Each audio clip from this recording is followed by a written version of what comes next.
Graça e paz, nós chegamos finalmente na nossa lição de número 13, encerramento de mais um trimestre, encerramento de mais uma lição, e é só alegria. Essa lição foi maravilhosa para nós, para o professor, para o aluno. A gente conseguiu estudar os principais movimentos pentecostais, a história do pentecostalismo, estudamos uma boa parte da história da igreja.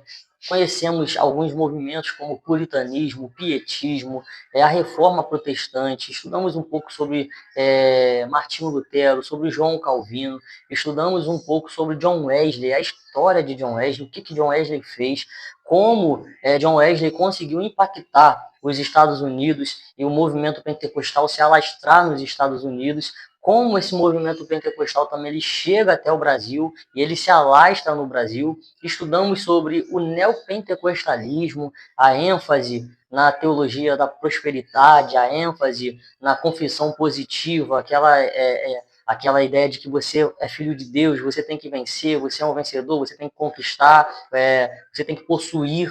Então nós estudamos um pouquinho também sobre esse movimento neopentecostal e chegamos na lição de número 13, onde vai falar sobre a necessidade de um avivamento no Brasil no século XXI. Não só no Brasil, né, mas como no mundo. Uma nova geração clamando pelo poder de Deus. Gente, um ponto interessante antes de entrarmos na lição é que o aluno ou o professor, ele precisa ter ciência de como as igrejas estão nos dias atuais. Será que há uma necessidade de um avivamento? Será que está tudo bom? Está tudo tranquilo? Não tem nada de errado? Está tudo numa boa? Ou será que existe uma necessidade de um novo avivamento, de um avivamento acontecer no meio da igreja, de um novo movimento acontecer no meio da igreja para despertar a igreja, para sacudir a igreja, para trazer a igreja novamente para o eixo? Então, o ponto de partida dessa lição, ele precisa ser justamente esse. E eu vou, inclusive, abordar alguns tópicos aqui desde o Antigo Testamento para nós podermos entender em qual situação a igreja está hoje, em qual situação nós estamos hoje. O nosso textual é o seguinte: e nos últimos dias acontecerá, diz Deus, que derramarei do meu espírito sobre toda a carne. Os vossos filhos e as vossas filhas profetizarão, os vossos mancebos terão visões, e os vossos velhos sonharão sonhos. Isso está lá em Atos 2, capítulo 2, versículo 17. Pedro, após a descida do Espírito Santo, o movimento pentecostal ali, ele teve que tomar a frente e trazer um discurso para esclarecimento e convencimento, porque ali ele não só estava esclarecendo, mas ele já estava pregando para convencer vidas e converter vidas ao Evangelho. E o que ele faz? Muitas pessoas que passaram ali viram aquele movimento. O texto vai dizer que alguns diziam até que eles estavam embriagados, né? Eles estão cheios de mosco, estão bêbados uma hora dessa do dia, né? E aí Pedro traz todo um discurso apresentando Jesus Cristo e apresentando o cumprimento da profecia de Joel. Aqui ele faz justamente uma citação do livro de Joel, quando Joel ele já havia profetizado sobre o derramar do Espírito Santo. Então Pedro ele fala assim: olha só, gente, isso que está acontecendo aqui, esse movimento que vocês nunca viram na vida de vocês, que vocês estão presenciando aqui agora, línguas sendo repartidas como de fogo, uma movimentação diferenciada, isso que vocês estão vendo aqui é o cumprimento da profecia de Joel. Então, ele faz uma citação unindo o Antigo Testamento ao Novo Testamento, trazendo que ali era o cumprimento daquilo que o profeta Joel já havia predito. A verdade aplicada, ela é interessantíssima, gente. E ela é o norte para a nossa lição de hoje, e para nós compreendermos como manter essa chama acesa. Olha como a verdade aplicada ela vai trazer. É fundamental viver em constante oração e vigilância para não esfriar no amor, nem extinguir o Espírito Santo. E aí você pode usar aqui como texto base, como texto de referência para a tua verdade aplicada, para a nossa verdade aplicada, 1 Tessalonicenses 5,19, quando Paulo escreve: não extingais o Espírito Santo. O verbo extinguir dá a ideia de encerrar, de anular, de tornar sem efeito. Então, o que Paulo ele está dizendo lá é, olha só, não anulem o Espírito Santo.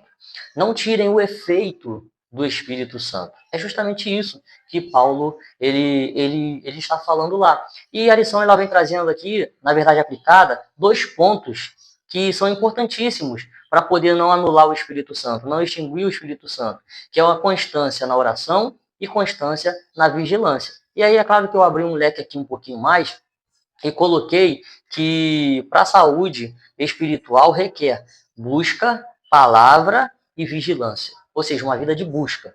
Você orar, se consagrar, jejuar, você estar alicerçado na palavra, na doutrina bíblica. E por último, você vigiar.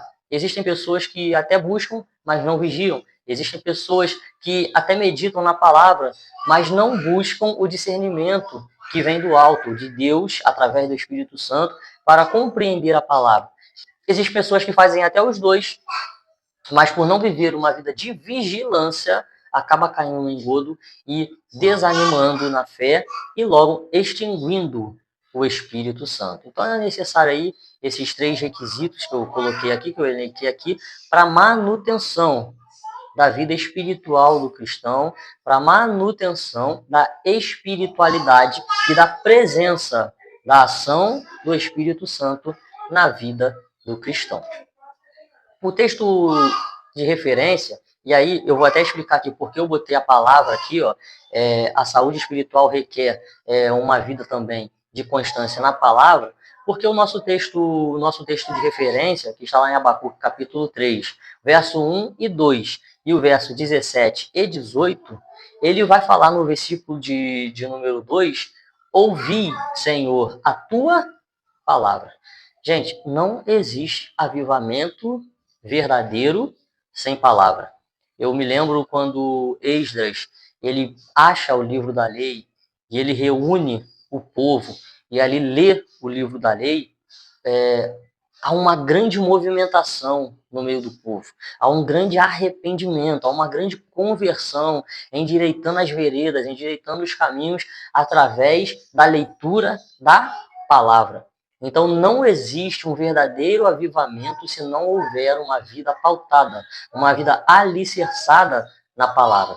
E aí o profeta Abacuque ele vai dizer: aviva, ó Senhor, a tua obra no meio dos anos, faze-a conhecida na tua ira, lembra-te da misericórdia. Porque ainda que a figueira não floresça, nem haja fruto na vide, ainda que decepcione o produto da oliveira, e os campos não produzam mantimento, ainda que as ovelhas da malhada sejam arrebatadas, e nos currais não haja gado, todavia eu me alegrarei no Senhor, exultarei no Deus da minha salvação. Gente, existem alguns pontos que a gente precisa tratar aqui, e aqui você já vai entender como é que funciona a história do povo de Deus, desde o Antigo Testamento. O interessante, eu já falei da palavra, não existe avivamento sem palavra. E o profeta Abacuque, ele pede um avivamento no meio dos anos. E eu trago isso aqui como algo importante, né? E ele fala aí, no meio dos anos, faze-a conhecida. Parece até que Abacuque ele já sabe que nós temos o costume de começar, mas quando chega no meio, a gente desvirtua.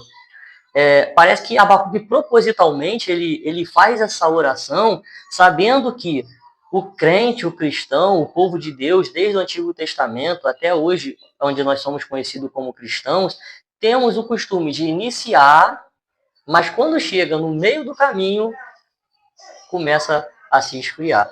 E aí ele fala, ó, aviva no meio dos anos.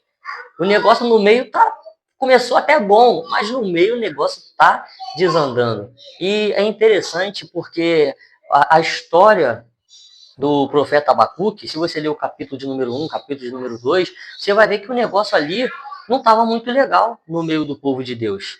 Você vai ver que Abacuque ele vai até denunciar algumas coisas ali, né, dizendo, olha só, o negócio não está bom.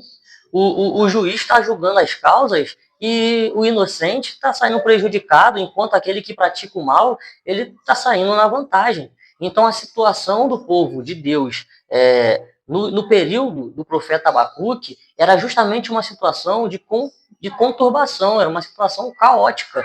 Um povo que já havia experimentado manifestações do poder de Deus, manifestações da glória de Deus, e agora o povo está vivendo um oprimindo o outro, uma desigualdade social, né, uma opressão, e aí Abacuque faz essa oração. Deus, aviva a tua obra. O negócio aqui não tá bom, Deus. A gente precisa de um avivamento aqui. Tanto que no versículo 17 e 18, ele começa a citar um rol de probabilidades adversas. Ele vai dizer, ó, ainda que a figueira não floresça, nem haja fruto na vide, ainda que se decepcione o produto da oliveira, ele vai citar uma série de fatores negativos, justamente dizendo assim, olha só, o negócio ele geralmente desanda. O negócio ele pode até desandar, mas Deus, a minha esperança está em Ti. Eu ainda acredito que Tu podes avivar esse povo. Um ponto que a gente destaca aqui nesse texto de referência, aproveitando que ele está no Antigo Testamento, é justamente para narrar a história do povo de Deus. Porque a história do povo de Deus sempre foi de oscilação. Uma hora o povo está lá em cima, outra hora o povo está lá embaixo. Sempre foi uma história de oscilação. A própria narrativa aqui do profeta Abacuque, se você ler os capítulos anteriores, como eu disse, você vai ver que o negócio ali não estava muito bom. A história, a realidade do povo de Deus naquele período não era uma realidade muito boa. Então o povo de Deus ele sempre viveu assim. Uma hora Deus vem e impacta o povo após ser impactado pelo poder de Deus, se junta a Deus, fica num fervor, abraça a obra de Deus, né? Fica com uma fé inabalável até que passa-se um tempo e aí vem aquele esfriamento. E todo o Antigo Testamento ele vai ser assim. O povo se levanta, o povo cai. O povo se levanta, o povo cai. O povo se levanta, o povo cai. Chegamos no Novo Testamento.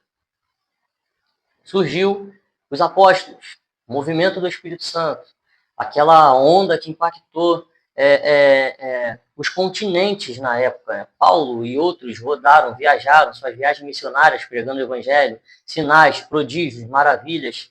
E aí o evangelho se alastrou. E daqui a pouco, passa um tempo, o negócio ele começou a se esfriar. E aí nós estudamos alguns pontos da lição, por exemplo, veio a reforma protestante e traz um impacto no meio do povo de Deus. E aí passa um tempo, o negócio começa a se esfriar. Então, o que nós precisamos entender hoje, no século XXI, nós estamos no período do auge do povo de Deus, no período que o povo de Deus está lá em cima, em busca, manifestação do poder de Deus, derramada a presença do Espírito Santo, ou será que nós estamos naquele período onde o povo está precisando de um avivamento? Esse deve ser o ponto de partida para a nossa lição de hoje. E um outro ponto também, que eu não posso deixar de falar, é que na narrativa de Abacuque, o negócio parece que estava desandado na narrativa de Abacuque aqui. Parece que o negócio estava feio na história de Abacuque. Porém, Abacuque ele vai falar ao final, olha só, pode estar tudo dando errado. O povo de Deus pode estar desviado, as coisas podem não estarem funcionando como devam funcionar.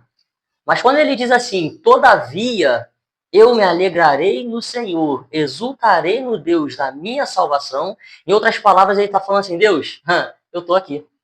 Eis-me aqui. Se eu tiver que ser o canal, se eu tiver que ser aquele que não vai se prostrar, que não vai se dobrar, que não vai paralisar em fazer a tua obra, eu estou aqui para fazer a diferença. Gente, toda a história do avivamento,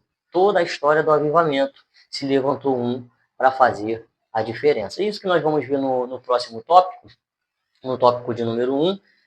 Mas antes de nós entrarmos no tópico 1, é importante também nós fazermos uma breve análise na nossa introdução, porque existem duas palavras-chave na nossa introdução, e as palavras-chave são, diante de tantos movimentos, o avivamento deve ser à luz da palavra de Deus. Por quê, gente? Eu até trouxe isso na aula passada para os irmãos, meus alunos, que existem 3 movimentos dentro da igreja. Existe o movimento do homem, a emoção, a carne, falando mais alto. Existe o mover do Espírito de Deus e existe o mover do espírito maligno. Poxa, como assim? Existe a atuação do espírito maligno tentando manchar, contaminar aquilo que é o verdadeiro movimento genuíno do Espírito de Deus. E aí, o verdadeiro movimento pentecostal, ele vem à luz da palavra de Deus, conforme as Escrituras. E é por isso que muitos sensacionistas, inclusive, criticam e muitas das vezes dá margem para os sensacionistas criticarem o movimento pentecostal, porque na seara pentecostal existe muita gente que não está alicerçada na palavra. E traz umas novidades, traz uns negócios diferenciados que você olha e diz, não tem cabimento, isso não condiz com as escrituras sagradas. Isso em nada agrega a vida do cristão, muito pelo contrário, escandaliza. Você vê que na descida do Pentecostes, apesar de algumas pessoas, quando passarem ali, ficarem pasmas com o que estava acontecendo, Pedro ele já tinha uma resposta dentro da Bíblia para poder explicar aquilo que estava acontecendo. E a gente vê algumas movimentações hoje, alguns moveres, alguns movimentos acontecendo hoje na seara pentecostal, que não existe uma explicação bíblica, a razão daquilo dali acontecer. Então, para nós tomarmos cuidado de não cairmos em alguns movimentos que são equivocados, nós precisamos estar alicerçados na palavra e em conformidade com a palavra, nós entendermos qual é o verdadeiro avivamento da parte de Deus. E aí, quais são os pontos que eu destaco no tópico 1? O primeiro ponto que eu destaco no tópico 1, após fazer uma leitura do tópico, é que o avivamento ele traz um viver fervoroso e dinâmico, que desperta os que estão dormindo. Então, o avivamento ele faz isso, ele sacode, ele dinamiza. Você não vive uma vida monótona, você sempre vive uma novidade, uma experiência nova. Você vive uma vida dinâmica na presença de Deus e traz um despertamento. É como uma brasa, quando você acende uma brasa, os que estão do lado também começam a pegar fogo e a ficar em brasa também. Quando você acende, um exemplo, uma churrasqueira, depois que a brasa ela fica no meio ali dos carvões que estão no meio, do carvão que está no meio, ele vai se espalhando para os demais que estão ao entorno. Então, o avivamento genuíno, vindo da parte de Deus, através do Espírito Santo, ele dinamiza a obra de Deus. Ele dinamiza o crente e ele traz mais fervor, mais vontade de buscar, vontade de permanecer na presença dele, e ele faz com que o crente cumpra o seu real papel. Ou seja, o real papel da igreja, que é evangelizar.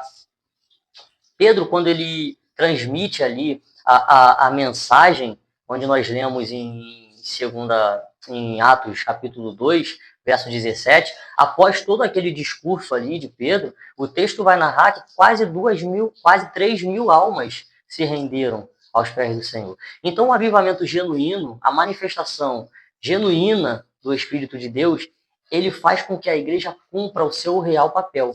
E aí a pergunta já fica para os dias atuais. Será que as igrejas de hoje têm cumprido o seu real papel de ganhar almas? Ou será que nós temos vivido aquela realidade de carta de mudança? O membro sai daqui, vai para lá, sai de lá, vai para lá, sai de lá, vai para lá. Quantos batismos nas águas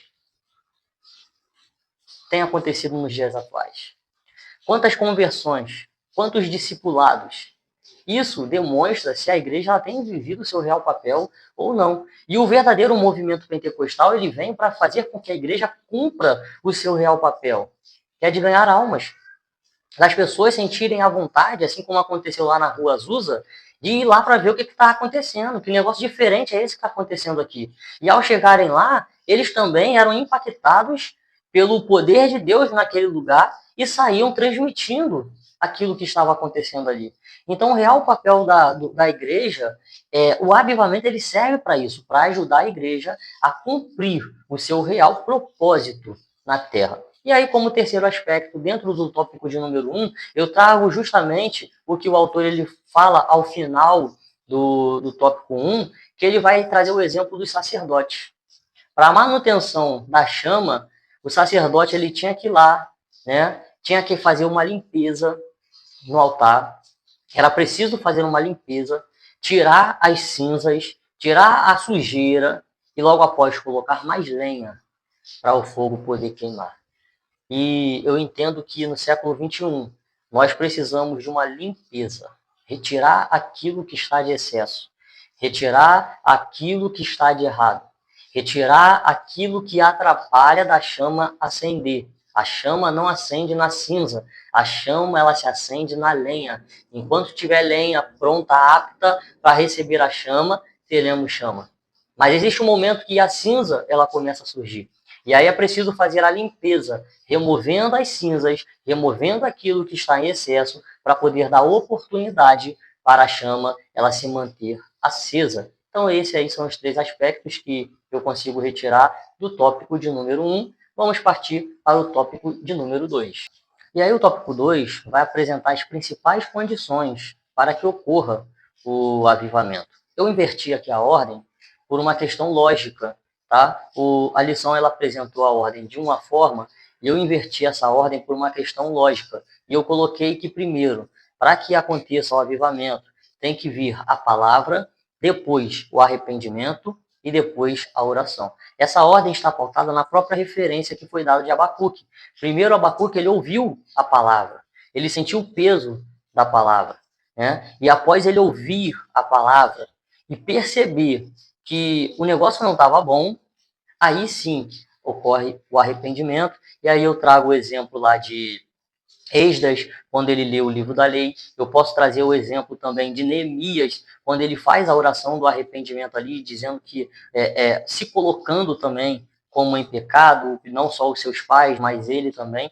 Então, a ordem lógica é justamente porque é a palavra que vai apontar o pecado. É a palavra que vai apontar o erro. Através da palavra que você vai ver, peraí, eu estou errado nesse ponto aqui. Peraí, a Bíblia está dizendo isso aqui, e a minha prática não está de acordo com o que está escrito aqui na Bíblia. Então eu preciso endireitar minhas veredas.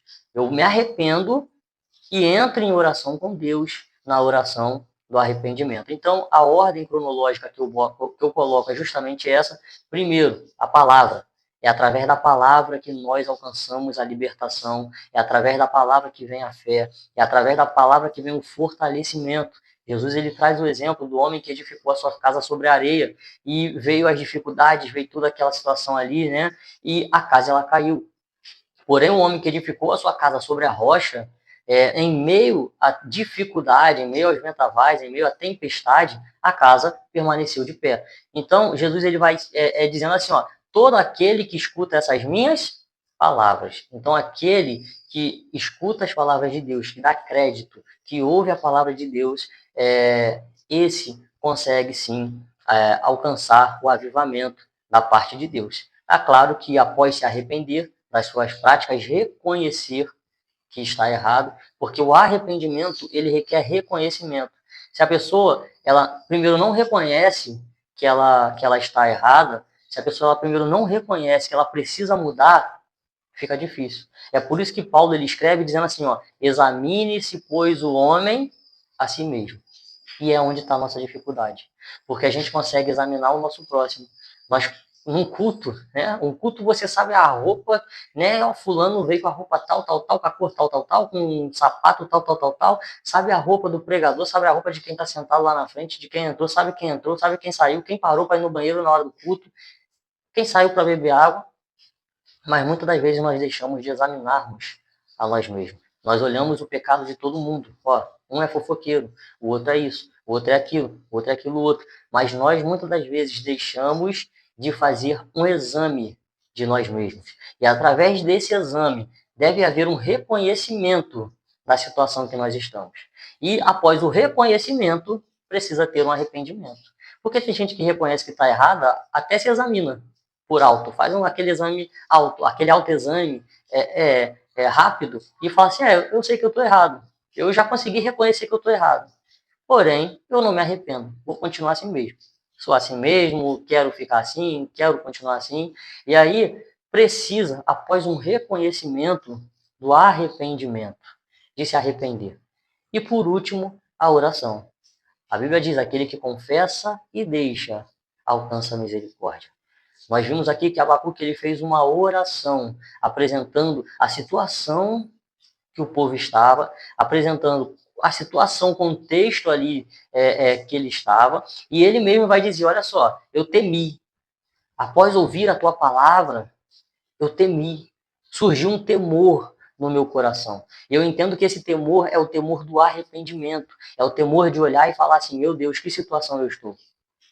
Na história do movimento pentecostal, na história da igreja, existe uma mensagem chamada Pecadores nas mãos de um Deus irado. Essa mensagem foi pregada por Jonathan Edwards e diz o texto que diz a história, né, que enquanto ele pregava, as pessoas sentiam temor, as pessoas sentiam o peso, o medo de ir para o inferno, o temor de ir para o inferno, e começou a surtir um grande arrependimento naqueles que ouviam a pregação de Jonathan Edwards. Então, o que nós precisamos é justamente desse arrependimento, de nós reconhecermos que a situação que a igreja está não é uma situação normal, não é uma situação normal. E eu falar assim, peraí, eu tenho que examinar a mim, eu preciso mudar. Não é olhar para o irmão que está do lado, o irmão que está do outro. Ah, mas olha, o meu dirigente, a pregação dele, a forma que ele dirige, o culto. Ei, você faz o culto. Você também é a igreja. Nós somos a igreja. Enquanto nós ficarmos apontando para a falha dos outros, enquanto nós estivermos examinando os outros, não tem condições. E aí Neemias, na oração dele, olha só, Neemias não participou do pecado dos seus pais. Foi o pecado dos pais de Neemias, dos antepassados, que fizeram com que Neemias estivesse no cativeiro. Só que na oração de Neemias, ele não fala assim, Deus, meus pais pecaram, perdoa os pecados de meus pais. Não, não. Ele se inclui como pecador. Neemias, ele se inclui como um dos que pecaram contra Deus.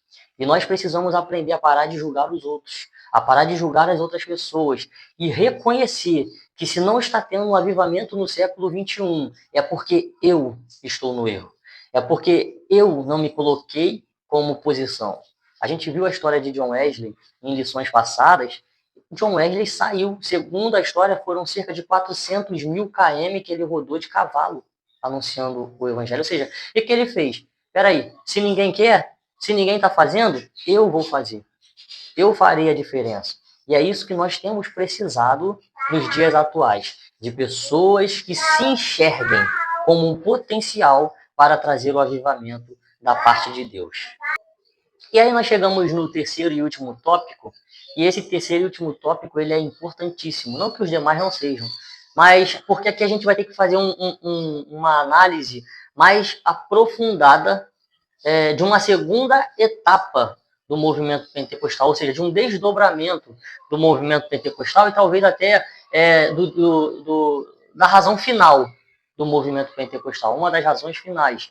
Porque existe uma diferença entre você ser cheio e existe uma diferença entre você provar o Espírito Santo. Existe uma grande diferença entre você mergulhar no Espírito. Batismo significa imersão, mergulho. Então, quem se batiza nas águas, mergulha nas águas. Quem se batiza no Espírito Santo, mergulha no Espírito Santo. E a explicação está aqui. Quem mergulha se molha por fora. Quem mergulha se molha por fora. Quando você dá um mergulho, você sai dali encharcado, todo molhado. Mas você pega um sol e rapidamente você se seca. E você precisa mergulhar de novo, depois você pega um sol e rapidamente você se seca, porque o mergulho ele vai molhar por fora. Mas quando diz sobre ser cheio do Espírito Santo, a ideia de cheio dá uma ideia de dentro. Já não está algo no exterior. O batismo no Espírito Santo ele é uma capacitação, é um revestimento. Quando a gente fala revestimento, é algo por fora, revestir. Irá revestir algo por fora. Quando nós falamos em ser cheio do Espírito Santo, nós estamos falando de algo interno. Então, o batismo no Espírito Santo ele nos impulsiona a buscar mais, a estarmos mais próximos de Deus, a querermos mais, a provarmos mais. Nós conseguimos ver as maravilhas de Deus, os sinais que Deus ele faz. E esses sinais, essas maravilhas, essa busca vai nos aproximando mais de Deus. E conforme nós vamos nos aproximando e nos afastando do pecado, nos afastando das práticas que desagradam a Deus, conforme nós vamos nos limpando por dentro através da busca incessante de Deus, aí a gente dá espaço para o Espírito Santo entrar e fazer morada. Aí já não é mais apenas o batismo no Espírito Santo, mas é você ser cheio do Espírito Santo. Então, o inicial é você provar o Espírito através do batismo, através da capacitação. Mas o ponto final, que é o ponto culminante, é você experimentar ser cheio. É algo que é interno. É algo que está transbordando dentro de você. É como se teu coração fosse uma terra e você plantasse uma semente ali, e essa semente é o Espírito Santo. E conforme essa semente ela vai crescendo e virando uma árvore, as raízes dessa árvore elas vão se entrelaçando e vão se espalhando sobre a terra, dominando sobre aquela terra. É isso que o Espírito Santo ele quer fazer. Dominar toda a nossa vida, em todas as áreas da nossa vida. Isso é ser cheio do Espírito Santo. O interessante é que Paulo ele vai trazer uma observação dizendo: não vos embriaguei com vinho em que há contenda, mas enchei-vos do Espírito. E aí tem gente que só parece que existe a parte A desse versículo. Aí quando vê um crente, que está se embriagando, que está isso, que está aquilo. Não estou aqui, né, entrando no mérito da questão da embriaguez, mas tanto é pecado você se embriagar, aos olhos de Paulo, segundo Paulo fala ali, como você não ser cheio. E eu até entendo que, às vezes, a gente coloca como se fosse mais pesado um pecado e menos pesado o outro. Mas aquele que deixa de ser cheio, ele também está deixando de observar um mandamento de Paulo, um mandamento bíblico, um ensinamento bíblico. E logo ele também está pecando. E quantas pessoas, né? Não se embriaga com vinho. Eu não me embriago com vinho, eu não bebo, né? Eu sou santo, mas também não é cheio do Espírito. Então de que adianta? Então, ser cheio do Espírito é importantíssimo para a vida do cristão. E como desdobramento de uma pessoa que ela é cheia do Espírito, ela passa a andar também em Espírito. E quem anda em Espírito não cumpre com as concupiscências da carne. Tanto que Paulo ele vai falar: andeis em Espírito e não cumprireis ou não cumprirás as concupiscências da carne. Nós só não vamos cumprir os desejos carnais, as vontades carnais, quando a gente aprende a viver em Espírito. Quando nós aprendemos a viver em Espírito, e gente, viver em Espírito quer dizer eu vou virar uma alma penada e sair perambulando por aí. Não, é você ser conduzido. Você não vive mais, como Paulo disse. Agora não vivo mais eu, mas Cristo vive em mim. E Cristo vai viver em você, através da pessoa do Espírito Santo. Que interessante, né? O Espírito fala para Ananias: olha que homem cheio do Espírito, né? Sai, vai até a rua chamada direita, vai até o local tal, na casa de fulano, lá dentro da casa de fulano, você vai achar uma pessoa hospedada. Quando você entrar lá, você vai impor as mãos sobre aquela pessoa e aquela pessoa também vai ser cheia do Espírito Santo. Então, você ser cheio do Espírito Santo te faz ser conduzido. Atitudes que você tomaria, o Espírito Santo te refreia na hora. Coisas que você faria, você já não faz mais porque o Espírito está conduzindo a tua vida. E aí, trazendo o exemplo da árvore que cria raiz, depois de ela criar raiz na terra e ela está bem nutrida, ela começa a produzir os seus frutos. E aí vem o fruto do Espírito Santo, que está lá no livro de Gálatas. Vem a paz, a alegria, a longanimidade, a bondade, a fé, a temperança. O amor vai habitar na sua vida, a preocupação com o próximo, a preocupação em agradar o seu próximo. Quando eu digo agradar, não é de fazer a vontade dele, mas daquilo que é o melhor para ele. Ou seja, o fruto do Espírito, ele começa a exalar na vida daquele que está cheio do Espírito Santo. Lembrando que é o fruto, não os frutos. É como se fosse uma tangerina. Você abre a tangerina e ali estão vários gomos agarrados. E a composição, a junção dos gomos é quem compõe a tangerina. Então, é a junção de cada elemento, do gozo, da alegria, do gozo, da paz, da bondade, da longanimidade, da temperança, da fé, da mansidão. É a junção disso tudo que cria o fruto do Espírito Santo. E aí, você vai andar não conduzido por você, mas conduzido pelo Espírito. Coisas que você falaria, você não vai falar. Coisas que você fazia, você não vai fazer. E outra, você vai ter o direcionamento do Espírito Santo. Situações que o próprio Espírito fala, pera, não vai por aí, vai por aqui. E quando você obedece, você vê o resultado satisfatório. Situações que o Espírito Santo ele te dá o discernimento e fala, ó, é isso, isso, isso e isso. E se não fosse o Espírito Santo te dando discernimento, você se confundiria e tomaria uma decisão ali no calor da emoção. Então, quando você é cheio do Espírito Santo, é algo que é de dentro para fora. Como Jesus ele vai falar lá no livro de João, rio de águas vivas correrão do seu ventre, do seu interior. Então não é algo mais externo. Agora não é algo mais do lado de fora. Agora não é sentir uma chama ardendo, não é sentir um mover, uma manifestação. Agora nós caminhamos por uma etapa um pouco mais avançada, um pouco mais profunda, porque rios vão fluir de dentro de você. Agora você vai ser a fonte da água. Agora de dentro de você. E o interessante é que o próprio livro lá vai dizer que ele estava falando do Espírito Santo, do próprio Espírito Santo, o livro de João. Isso é viver cheio do Espírito Santo. E por último, aquele que é cheio do Espírito Santo, ele alcança o conceito, o verdadeiro conceito de prosperidade. A prosperidade plena, que não é essa que ensinam, que é apenas questão financeira. Você obtém um sucesso em todas as áreas da sua vida, porque em tudo o Espírito te guia. Na hora de você formar uma sociedade, você forma aquela sociedade guiado pelo Espírito Santo. Ou até mesmo não forma a sociedade guiado pelo Espírito Santo. Na hora de você fazer uma coisa, uma atividade, o Espírito Santo ele vai te guiando, vai te orientando ali. Aquele que deixa o Espírito guiar toda a área da sua vida, o Espírito guia toda a área, sem exceção. E aí, na hora de você escolher um casamento, você vai para o joelho. Na hora de você escolher uma profissão, você vai para o joelho. E às vezes a intimidade ela já está tão grande, e aqui não descartando a questão de você ir para o joelho, mas a intimidade já está tão grande que o próprio Espírito Santo ele vai te conduzindo, o próprio Deus vai te conduzindo, falando vai para cá, vai por ali, pega esse caminho, pega esse direcionamento, as portas vão se abrindo, ele vai abrindo as portas, e quando você vê, você alcança prosperidade em todas as áreas da sua vida.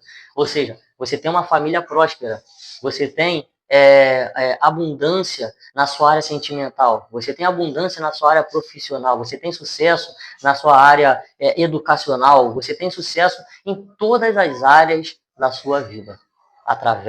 Tudo por causa do Espírito Santo. Olha que interessante, né? Por isso que é bom nós buscarmos evoluir na presença de Deus, evoluir dentro da questão do movimento pentecostal. E agora nós chegamos finalmente na conclusão da lição. Na conclusão, vem dizendo que o Espírito Santo continue operando em cada coração o anseio por buscar mais de Deus, que cada discípulo de Cristo responda positivamente ao agir do Espírito, e o Senhor aqueça os corações, fazendo com que abundem em amor para a edificação da igreja e a glória de Deus. Então que venhamos, queridos, buscar o movimento pentecostal dentro dos padrões bíblicos. Que venhamos buscar o movimento pentecostal dentro daquilo que a Bíblia nos ensina que é. E no século 21, assim como Deus levantou Neemias, assim como Deus levantou Moisés, assim como Deus levantou Samuel, assim como Deus levantou João Batista, assim como Deus levantou tantos outros homens, assim como Deus levantou Martinho Lutero, assim como Deus levantou John Wesley, assim como Deus levantou William Seymour, assim como Deus levantou Gunnar Virne e Daniel Berg, assim como Deus ele tem levantado e levantou na história da igreja pessoas no século 21. Deus está procurando um para levantar, para ser o canal de avivamento. Então que seja você o canal de avivamento nesse século 21. Um abraço e fique com Deus.